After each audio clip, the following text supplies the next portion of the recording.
What is up, gamers? Welcome to the first episode of Coins Well Spent, where I help you find hidden gems without breaking the bank.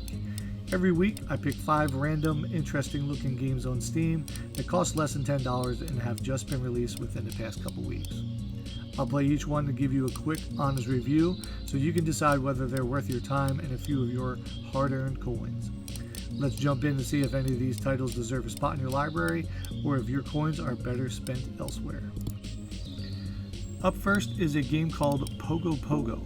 In this game, you guide a character slash pogo stick slash creepy dude through a bunch of single screen stages. The character is always bouncing, so your job is to basically lean him left or right, just enough to avoid obstacles and exit the screen. It's one of those games that looks super mundane and easy, but once you start playing, it's actually a lot of fun and it's really addicting. The levels are all black and white, which isn't exactly easy on the eyes, but the gameplay definitely makes up for it, and honestly, for $3.99 on Steam, this is a game that I would say is worth the price.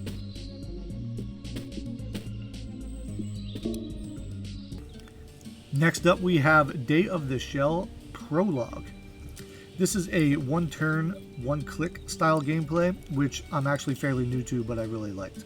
The basic premise is you use your limited amount of moves to defeat the enemies who also have a limited amount of moves. The artwork in this game is amazing, the story is well written, and it's a really challenging game, but not to the point that makes you want to throw your PC out the window. There are multiple weapons to eventually choose from, as well as upgrades to go with them. And this is one of those games that really keeps you thinking as you try to defeat certain enemies, and has you wanting to continue to see what will be the next thing that you're going to unlock. Right now, the game is free on Steam, but again, it's just a prologue, so who knows how much the full game will cost when it was released. I'm hoping it's not too much though, because it's something I think I'm definitely going to want to pick up. The only negative thing I can see about this game, which was also something that was mentioned a few times on the reviews on Steam, is that there really isn't a tutorial. It really doesn't take away from the gameplay that much, it just kind of makes it one of those learn as you go games.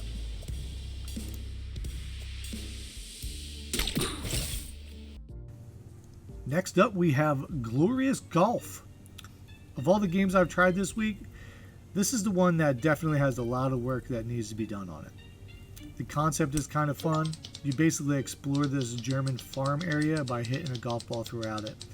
And there are also challenges of trying to hit the golf ball up on the platforms to see how high you can get. The problem is that the game is actually really glitchy, which makes it be very challenging in ways that it really shouldn't be challenging.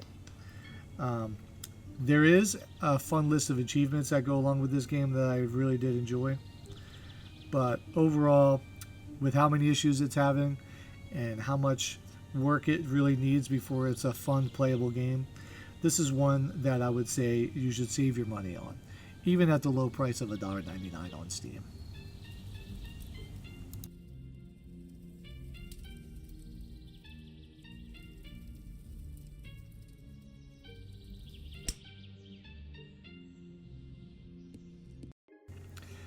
The fourth game of this series is a game called Typinc. Yeah, I'm not exactly sure how to pronounce it, but it looks like the G was just replaced by a C, but we'll go with it. Typinc is, as you guessed, a typing game. You type the words on the screen as fast and as accurate as you can for points. It does have an interesting spin on it when it comes to points because you can actually collect cards that you use to give special bonuses. Think of it kind of like Balatro, but with a typewriter instead of a deck of cards. The game is kind of fun, especially if you're into those old school typing games, but ultimately it comes down to the fact that that's exactly what it is. It's one of those old school style typing games that will definitely help you get a little bit better on the keyboard and have a little bit of fun along the way. Now, it is worth mentioning that at $8.99 it is one of the more expensive games on the list, but if typing games are your thing, then I guess this one might be for you. And for our final selection of the week, we have a game called Ninja Ruin. This is one of your classic side-scroller kind of games that gives off some serious old-school Ninja Gaiden vibes. To be honest, this game started off very underwhelming because of how easy it was, but as soon as I got to that first boss, it quickly became one of my favorite games of the week. In the beginning, the enemies are very easy to kill, and all the obstacles are very easy to get past. Maybe this is just to give us a chance to learn the controls, or maybe just give us that false sense of security that we're going to do well in this game. Once I got to the first boss, however, I really had to learn the patterns and failed multiple times trying to figure out the best way to win. There's a really well written story that goes along with this game.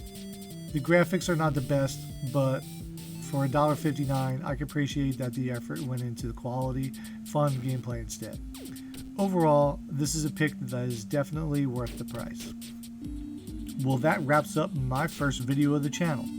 Thank you so much for tuning in. If you enjoyed the video, please click like and subscribe. I'm also open to any and all feedback in the comments. What did you like? What did you hate? What recommendations do you have for future videos? Thank you all again, and stay tuned for episode 2.